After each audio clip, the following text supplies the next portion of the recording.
Scene diawali memperlihatkan Makio yang berjalan dan diikuti anak buahnya di belakang. Dari arah berlawanan berjalan seorang wanita cantik berpakaian kimono.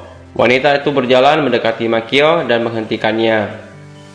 Wanita itu merupakan pemilik dari sebuah klub malam. Wanita tersebut mengundang Makio dan anak buahnya untuk mampir ke klub malamnya. Bukan Makio namanya ya jika ia menolak ajakan tersebut. Wanita itu mengajak Makio untuk menginap satu malam dan akan diberi hadiah biji kacang merah.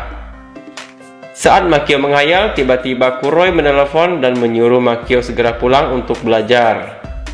Paginya, Makio menata buku sambil mengeluh. Ayahnya yang lewat senang mendengar Makio belajar dan bangun pada jam 6 pagi.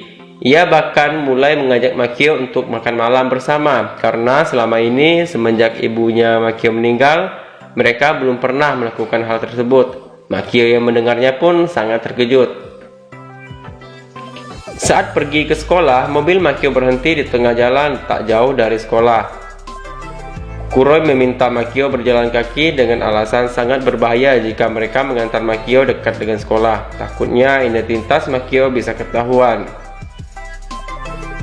Mendengar jarak sekolah sejauh 3 km, muka Makio langsung manyun karena ia harus melakukan ini selama ia ke sekolahan.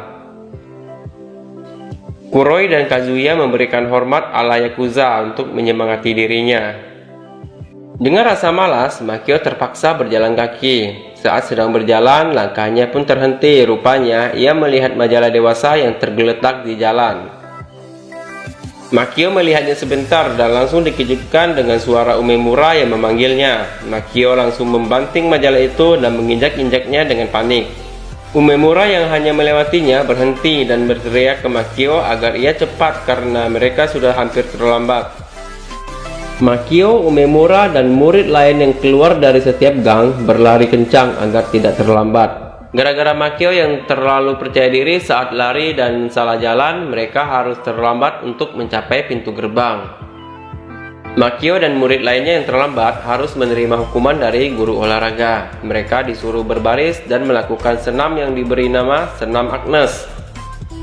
Anak 3A yang melihat Makio menertawakan gerakannya yang lucu dan konyol karena ia tidak tahu gerakan senam sekolah itu. Saat di dalam kelas, Sakura Koji berbisik kepada Makio jika ia yakin kalau Makio mungkin seorang anak badung, karena itu dia dipindahkan ke sekolah ini.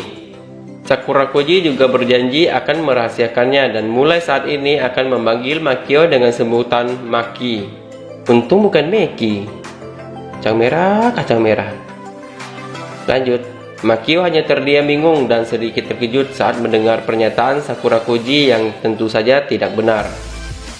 Minami melakukan pemilihan ketua kelas yang baru karena ketua kelas yang lama akan pindah ke luar negeri. Namun, tidak ada seorang pun yang sukarela mengajukan diri. Minami yang berharap ada seseorang yang mau jadi sukarela menjadi ketua kelas pun berkata, "Bukankah kalian semua anak Kumi 3A? Kenapa tidak ada seorang pun yang mau jadi sukarelawan?" Makio langsung kaget mendengar kata Kumi yang diucapkan oleh wali kelasnya. Sedikit informasi ya buat teman-teman. Kata Kumi dalam bahasa Jepang berarti kelas, tapi juga bisa berarti geng. Anjing pun gonggong. Seram Disinilah salah kaprah terjadi. Makio yang mengira bahwa Kumi yang dimaksud oleh gurunya itu adalah geng. Dengan begitu, dia berpikir gurunya itu tengah mencari pemimpin Kumi alias pemimpin geng. Padahal yang dimaksud gurunya adalah pemimpin kelas. Makio berpikir sejenak dan membayangkan dia akan menjadi ketua geng di mana murid-murid lainnya adalah anggotanya. Ini membuatnya bersemangat. Dengan percaya diri, ia langsung berdiri dan bersedia menjadi pemimpin Kumi 3A. Seisi kelas menjadi kaget tak percaya saat Makio mengajukan dirinya sebagai ketua kelas 3A. Maka mulailah Makio menjadi ketua kelas untuk kelas 3A. Sebagai ketua kelas, ia memiliki banyak tugas seperti memimpin event, terutama event olahraga yang akan dilaksanakan sebentar lagi. Ia juga harus membersihkan papan tulis sampai pada membersihkan kandang kelinci. Hal ini membuat Makio kesal karena tidak seperti yang diharapkannya. Dia harus mulai mengatur seisi kelas dalam memilih olahraga dalam event olahraga nanti. Minami mengatakan kepada Makio untuk menyerahkan saja jabatannya sebagai ketua kepada Umemura karena dia tidak begitu yakin Makio bisa melakukannya.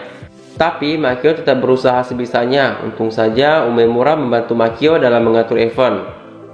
Mereka juga mengajak murid-murid yang lain untuk latihan basket, tapi hanya sedikit saja yang mau.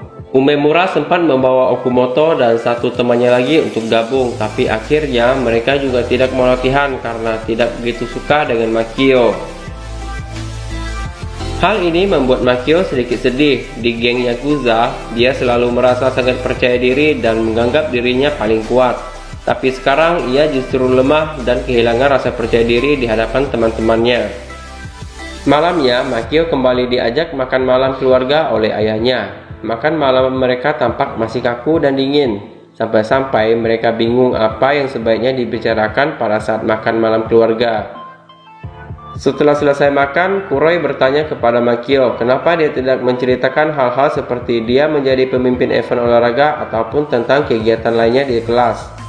Makio mengatakan kalau dia tidak ingin menceritakan hal-hal seperti ini dengan ayahnya karena ia menghormati ayahnya sebagai bos, bukan keluarga. Dan dia hanya perlu menceritakan hal-hal berhubungan dengan geng kepada ayahnya. Kuroi langsung membantah dan mengatakan jika Makio dan ayahnya adalah sebuah keluarga, bahkan dia dan anggota geng lain menganggap mereka seperti keluarga sendiri. Keesokan pagi, Makio menulis pesan kepada Minami bahwa dia akan berusaha untuk menjadi ketua kelas yang baik. Makio dan Umemura kembali mengajak murid yang lainnya untuk latihan, tapi mereka tetap tidak mau. Tiba-tiba, Kazuya menggendak-gendak memberikan sebuah jersey kuning sebagai seragam tim olahraga mereka. Makio merasa senang karena kali ini Kazuya telah membantunya. Ia dengan cepat menendang Kazuya karena Sakura Koji datang dan menanyakan tentang baju yang dipegangnya.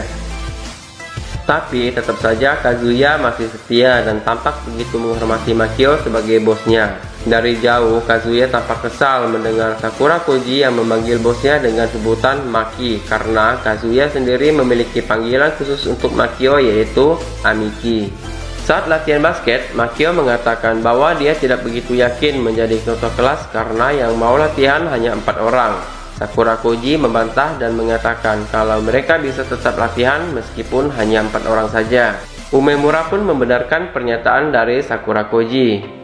Tiba-tiba Minami datang dan mengatakan jika dia bersedia ikut melatih mereka. Sejak saat itu, Makio dan teman-temannya tampak mulai serius belajar basket.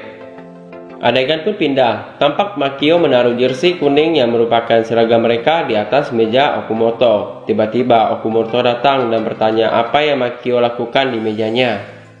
Makio pun kaget. Makio mengakui jika dia memang bukan orang yang baik, tapi dia dan yang lainnya sungguh berharap Okumoto akan datang di turnamen hari ini. Setelah Makio pergi, Okumoto kemudian melihat seragam kuning yang bertulisan namanya di atas meja. Akhirnya turnamen olahraga SMA Agnes pun dimulai. Okumoto memutuskan untuk ikut pertandingan dan membantu Makio dan teman-temannya. Murid 3A yang mengikuti lomba olahraga lainnya sengaja kalah karena memang mereka ingin acaranya cepat selesai. Namun, Makio dan tim basketnya maju pada babak final. Lawan mereka di babak final adalah murid dari guru olahraga. Rupanya hal ini membuat teman-temannya kesal karena dengan Makio dan timnya masuk final, mereka harus tetap di turnamen untuk mendukung tim basket Makio. Namun mereka akhirnya juga ikut senang dan semangat begitu melihat Makio dan tim basketnya bermain dengan baik. Tim basket Makio yang kalah 2 poin mendapatkan peluang di detik-detik terakhir. Saat Makio mendapatkan bola di jalur 3 point, Makio melakukan shooting dan bolanya masuk sehingga tim basket kelas 3A menjadi juara. Namun ada kejadian lucu pas Makio berhasil memasukkan bola terakhir. Celananya tiba-tiba copot sehingga celana dalamnya yang berwarna merah dan bertulisan pasti menang kelihatan oleh semua orang. Ternyata Kazuya lah yang dengan diam-diam menjahit celana Makio dengan tulisan untuk menyemangatinya. Namun begitu, semua orang tampak bahagia dan senang, begitu juga dengan Makio. Di rumah, Kazuya meminta maaf atas kejadian yang memalukan tersebut. Bukannya marah, Makio justru berterima kasih dan mengatakan jika jersey atau baju olahraganya sangat bagus. Mendengar hal itu, Kazuya sangat senang dan tertawa bahagia. Besok paginya, Makio dan ayahnya kembali sarapan pagi bersama. Ayahnya bertanya bagaimana aktivitas di sekolah. Awalnya Makio menjawab tidak terjadi apa-apa, namun akhirnya dia memberanikan diri mengatakan bahwa dia memenangkan pertandingan basket meskipun dengan agak grogi dan suara yang gemetaran. Ayahnya pun tersenyum sambil memandang Makio dengan haru, dan cerita pun bersambung.